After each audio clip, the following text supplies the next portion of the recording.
शोएब बरनी आप मेरे साथ मौजूद हैं। अभी पिछले दिनों में मैं भी कराची में मौजूद थी, आपके साथ बैठी, हमने पुरानी यादें भी ताज़ा की। कराची की जो सूरत हाल है, आप अगर कंपैरिजन करें, क्योंकि हम भी पिछले कुछ सालों से कंपैरिजन कर रहे थे, क्योंकि अक्सर लोग कहते हैं कि कराची में जो पहले बदअमनी होती थी, जिस किस्म के वाक़यात होते थे, उसमें जो क्राइम की अगर हम बात करें तो उसमें काफ़ी हद तक काबू पाया गया, जो कि बहुत अच्छी बात है।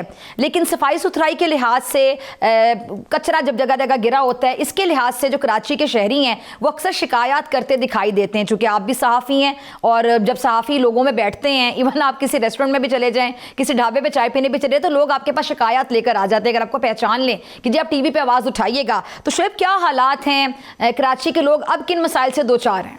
जी बहुत शुक्रिया डॉक्टर साहिबा। कराची में देखें, बदअमनी के जो वाक़यात थे जिसकी आपने निशानदेही करी, टारगेट किलिंग, वो तो काफ़ी हद तक अब ख़त्म हो चुकी है। शुक्र है। कराची में जिस तरह से पहले एक एक दिन में 20-20 अफराद का कत्ल हो जाता था, फ़िरका वाराना बुनियाद पे, गैंग वॉर की बुनियाद पे, लिसानी और सियासी बुनियाद पर, अल्लाह का शुक्र है कि वो सिलसिला तो नहीं है। शुक्र है। लेकिन कराची के जो अवामी मसाइल के इशूज़ हैं वो अभी भी बरकरार हैं। साल 2025 भी इख्तिताम की जानिब गामज़न है, लेकिन इसमें भी कराची के शहरियों को हमने देखा कि अवामी सतह के जो मसाइल हैं उनसे छुटकारा नहीं मिल सका।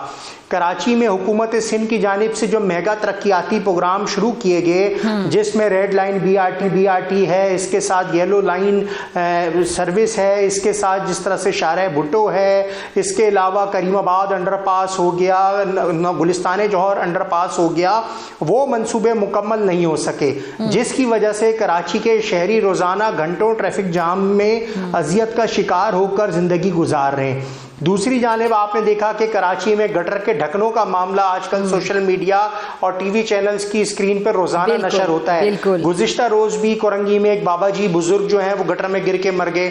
चंद रोज कबल नीपा पर इब्राहिम नामी 3 साला बच्चा गटर में गिर के अल्लाह को प्यारा हो गया। तो ये कराची के मसाइल जरूर बाकी हैं।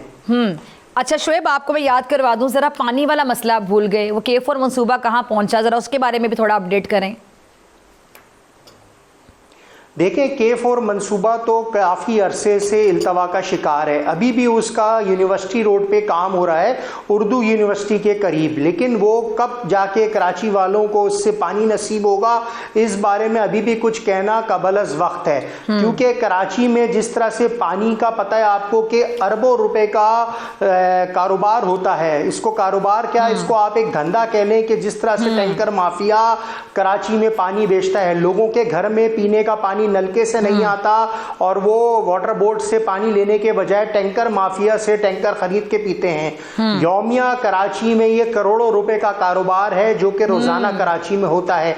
आप अंदाजा लगाएं कि 4 करोड़ आबादी के वाले शहर में कराची में पीने का पानी शहरियों को मैसर नहीं है। वो पीने का पानी वाटर केन से लेते हैं जो कि फिल्टर प्लांट या आरओ प्लांट से आता है या मुख्तलिफ कंपनी वाले डिलीवर करते हैं, और उसके अलावा जो अपने रोजमर्रा के इस्तेमाल का पानी है वो वाटर टैंकर हाइड्रेंट से लेते हैं। अच्छा, वाटर टैंकर हाइड्रेंट भी आपको पता है कि जब शहर में पानी की किल्लत होती है तो उसके रेट बढ़ा देते हैं। वही पानी का टैंकर जो साल भर 6,000-8,000 का मिलता है, लेकिन जैसे ही पानी की किल्लत होती है तो उसके प्राइस भी डबल और ट्रिपल हो जाते हैं। ये कराची में एक बहुत मुनज़्ज़म कारोबार है जो कि कई सालों से हो रहा है। अच्छा, इसके साथ साथ जिस तरह से कराची के जो बुनियादी इश्यूज हैं, देखें 4 करोड़ आबादी वाला शहर है तो उसके मसाइल भी वैसे हैं। इंफ्रास्ट्रक्चर के मसाइल हैं, टूटी फूटी सड़कें हैं। कराची में अगर आप सड़क पे निकलते हैं तो आपको स्ट्रीट क्राइम का जो मसला है वो बदस्तूर है। कराची में स्ट्रीट क्राइम किसी सूरत काबू नहीं आता। शहरी चलें शोएब, मैं वहाँ पे जो भी चलान हो रहे हैं और अब तो सुनने में आ रहा है कि दोबारा से भत्ते की धमकियाँ मिल रही हैं, क्या खबर है? जी देखें, कराची में तो ये जो ई चलान का मामला है, इसका जुर्माना पूरे पाकिस्तान में कोई मुकाबला नहीं मिलता। पंजाब में जहाँ पे चलान 500 का होता है तो कराची में वही चलान आते आते 25,000 50,000 का हो जाता है। अब यहाँ ये बात काबिल ज़िक्र है कि एवरेज इनकम जो है कराची में वो 42,700 रुपये बनती है।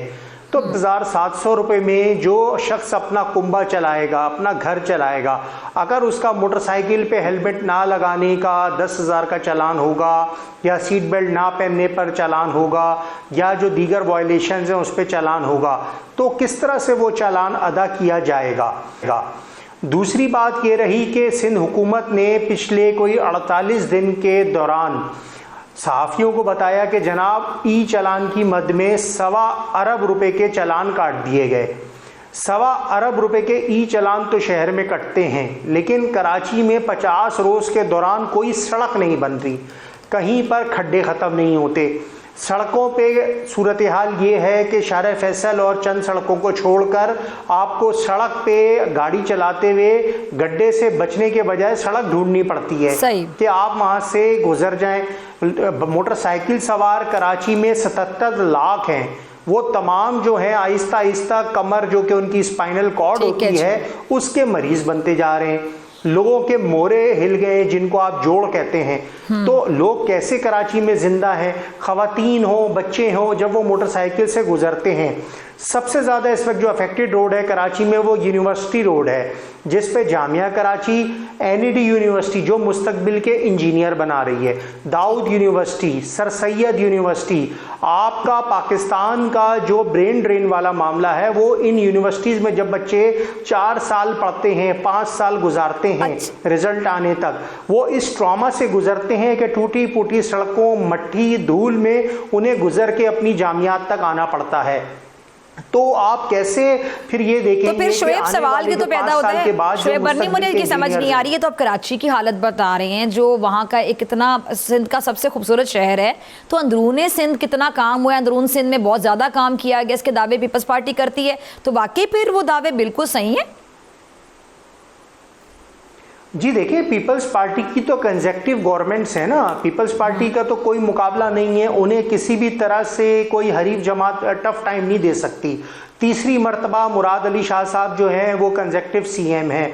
पीपल्स पार्टी क्या लगातार हुकूमत चलने का तनासुब आप इस तरह से देखें कि जो बच्चा 18 साल पहले पैदा हुआ अब उसका शनाख्ती कार्ड बन गया है, लेकिन वो साईं सरकार को ही देख रहा है। लेकिन सुबह पूरे सिंध की अगर मैं बात कर लूँ तो घोस्ट स्कूल अभी भी वजूद में है। तालीमी निज़ाम के साथ साथ सेहत का निज़ाम ऐसा है कि लोगों को इलाज कराने के लिए अंदरूने सिंध से कराची आना पड़ता है। कुत्ते के काटने की वैक्सीन अंदरूने सिंध मिलती नहीं है, आपको इंडस अस्पताल आना पड़ता है जो कि एक फलाही इदारा है, आपको जिना अस्पताल आना पड़ता है और आके यहाँ पे जो इंजेक्शन लगवाना पड़ता है।